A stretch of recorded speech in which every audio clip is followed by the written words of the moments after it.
Hey y'all, welcome back to my channel. Today I'm going to be talking to you a little bit about how I became a writer, what books I have written so far, and kind of the backstory on all of that. Okay, so I haven't always been a writer. I've grown up, like writing in my diary and like any good 80s, 90s little girl would do. I took some honors classes in English, but I wasn't like straight A student or anything. So writing wasn't like in the forefront of my mind until a few years ago. So I had started blogging, I believe, back in 2013. I started a blog called honestlymotherhood.com, and I would just share like my day-to-day, some of my godly inspiration, and then share those on Facebook. It kind of like took some traction, and we ended up having about 1,000 followers on our Facebook group. It took a couple years to get there, but we had quite a big following for a while. And I say we because after a couple years, I decided to include my two sisters, Amber and Sarah, to kind of collaborate and write with me. So we kind of took turns writing on the blog. We would talk about all things motherhood, and then we would talk about how we mother individually. And that was really awesome to see how we could connect with other mothers through social media. But I would especially, and this is not to diss my sisters at all because they are amazing and they are good at so many things, but I would always get feedback like, gosh, Alicia, you're such a good writer. Like, I love what you wrote. I can't believe you can write like that. I can hardly like put a sentence together. So I was like, gosh, I never thought of myself as a writer. And so I kept writing. It wasn't long before people were asking me, hey, you should write a book. When are you gonna write a book? And I was like, when am I supposed to write a book? I'm a mom of so many little kids, and I just barely have time to breathe, much less write a book. And honestly, I didn't even know where to start because I didn't know how to publish a book or anything like that. And so we had moved from one house to another, from one town to another. And when we did that, I was almost 9 months pregnant with our 5th baby. And that's when things kind of started falling apart. So I had my 3rd daughter in August of 2014. And we'd only lived here a few months. And I went from living in like suburbia to completely isolated in the woods. And I think that just coupled with hormones and stuff just kind of made me spiral out of control. It got to the point to where months went by, years, and I was just completely 100% depressed.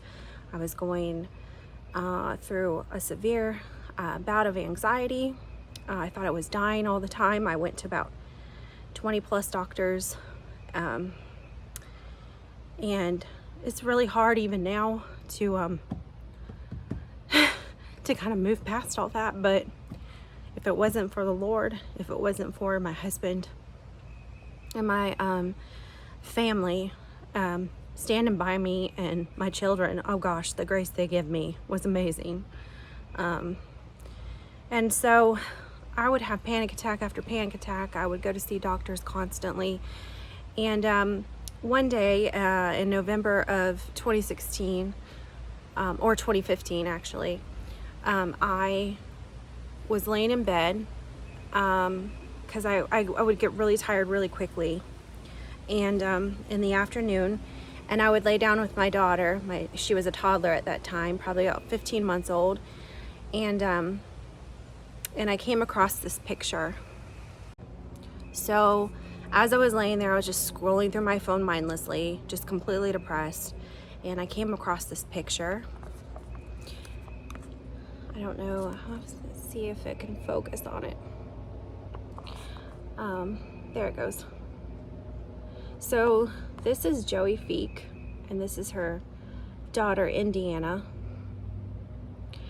And I stared at that picture for a really long time. And I had no idea who Joey Feek was. Maybe some of you don't, maybe you do. Rory and Joey were a country music duo that kind of, rose to fame over the course of a couple years.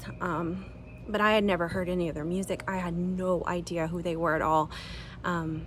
So all I saw was picture, mom, baby, sick mom, baby.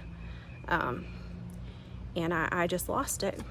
And that's when God said to start blogging.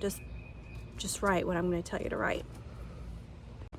I'm going to read what I wrote. It's not that long, but it ended up changing everything.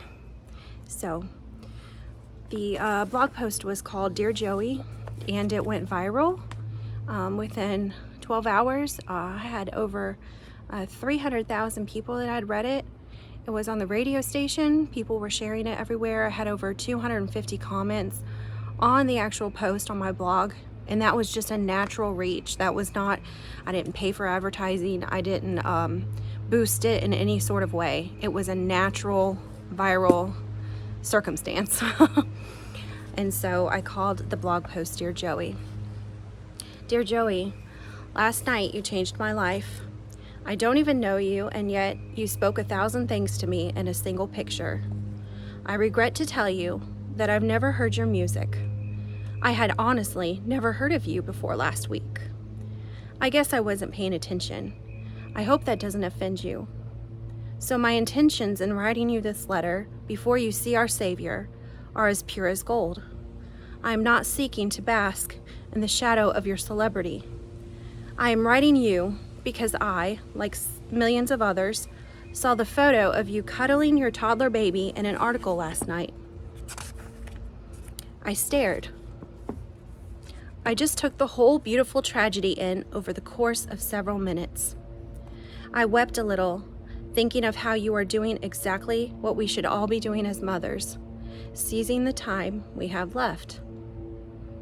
Because really, we all know deep down that these lives are just as changing and fragile as the leaves. I've lived this year fearful, anxious, panicked, and depressed. I've had some minor health issues, but nothing like what you are currently enduring. And yet, I've lived as though there was no hope. I'm embarrassed by that. You reminded me that while you are very fragile and filled with excruciating pain, that I am not. And I've chosen not to live life like I should. You reminded me that the present moments we have are all that we truly have, and that the gift of next breath may never be breathed. You showed me that I should still be thankful to make meals, chase my toddler, and carry the endless loads of laundry because I am able to do so. I'm sure I would miss it if that was taken from me. I can only imagine you would love to do that for your family right now. And I bet you would make the most delicious feast, and the smile wouldn't leave your face. I can't remember the last time I smiled while making dinner. I bet you wouldn't grumble about folding tiny pink clothes before your sweet Indy throws them all across the room. The laundry game that almost every mother can relate to. I know you wouldn't turn down just one more book or that glass of water before bedtime, because there can never be too much reading and serving, really. You've reminded me that the just make it until bedtime mentality is an outlook that doesn't welcome the mess making and joy-filled chaos. And so, you've ruined me, and I'm glad you have. I needed the ruining and the realization that these family times are the best of times. Joey, I don't know exactly what you're feeling at this moment, but know this. You are still doing the hard work of motherhood. You're teaching all of us that motherhood is beautiful in all its stages, even when it's time for motherhood to end. I will be praying for you and your family in the coming days, weeks, months, and years. I hope your daughters can always somehow experience the love you have for them, even from afar. And I will always remember that you taught me more from a picture than any book, any blog post, or mom friend could ever gift me. To love each messy, crazy motherhood moment and to live fully in each breath. Until we meet, Alicia. So that's when I knew that that's what I was supposed to write about. So God just had it to where in the next year and 2 months, because it was published in January 2017, I tried my best to just write and to write when I could. In between homeschooling and having 5 little kids, I would sometimes just push them outside and say, hey, I need an hour, and I got it done. And I actually ended up getting that picture I showed you as the original photo. Rory Feek, her husband, gave that to me after he read the blog post, and I didn't send it to him. One of his daughters had found it naturally online, and she sent it to him, and he read it, and he showed it to Joey before she passed, and he reached out to me. So it was wild. It was just wild, but only God can do stuff like that, right? And so I wrote, Dear Joey, and here it is. My sister designed the cover, and she helped me with the kind of piecing it together, but I wrote all of it, and I honestly don't know how many copies I've sold. Honestly, frankly, I don't care. I just want people to read it and to know that that there's a real struggle out there, that we all struggle, and that some of us are just able to put our struggles into words a little better than others. And so that's what I did. I just poured out my heart. Every little thing is raw and real. There is no sugar coating anything.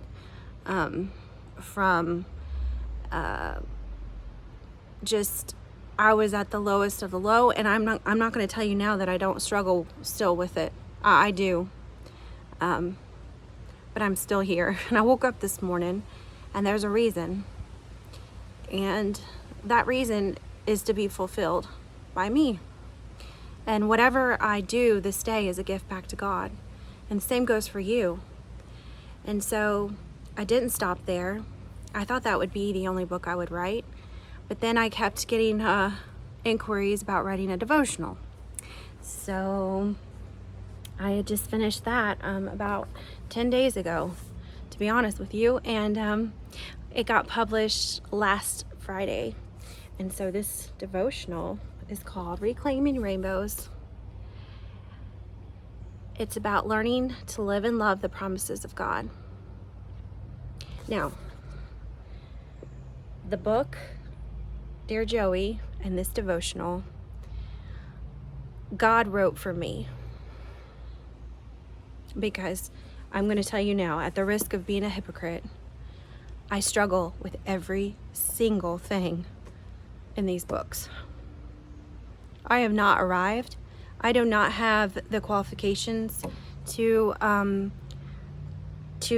tell you that I've arrived in this area, and so this is what I've learned, and this is what you need to know. I tell you the truth. When I am disconnected from the Lord, I can't write, and nothing comes out of my hand. My pen doesn't move. I am mute. But when I'm connected to Him, these are His words. They're not mine. I might have my name on the book. I might get a few bucks of royalties, which is really nothing. I'm going to tell you that right now. But this has been a labor of love. And I hope that all of you will do it. It's a 40-day journey. It is, it's a pretty big book. It's in color. And I got to tell you that when I finished this book, it was storming. I mean, the bottom dropped out of the sky where I live, and I had about 30 minutes left of finishing up my book last week, and the very second that I finished that last word, the storm stopped, and I ran outside and there was a rainbow. And I want y'all to know that the reason why I named it Reclaiming Rainbows is because the rainbow is ours, and God created that rainbow, and He wants us to use it as a reminder that His promises are true and that He doesn't lie to us. Anything He says He's going to do, He does, and He doesn't back down from that. And so we need to live in the light of that rainbow, and kind of take it back from what Satan has twisted it into. And so that's what I've done, and I will link both books in the description. This is not a plug to get y'all to buy my books. I honestly do not care. But if you're interested and the Lord puts on your heart to buy one or both of these books, I pray that you would read every word, knowing that the Lord loves you. He loves you in the valley, He loves you in the mountain, and He loves you in the shadow of His rainbows. And so I just wanted to share these things with you today because I'm real and genuine, and I am all about sharing truth with the people who want to hear it. And so I thank you for listening today, and I hope that you have a wonderful, wonderful Friday. Thank you for watching, friends. I hope you have a sweet day. Bye.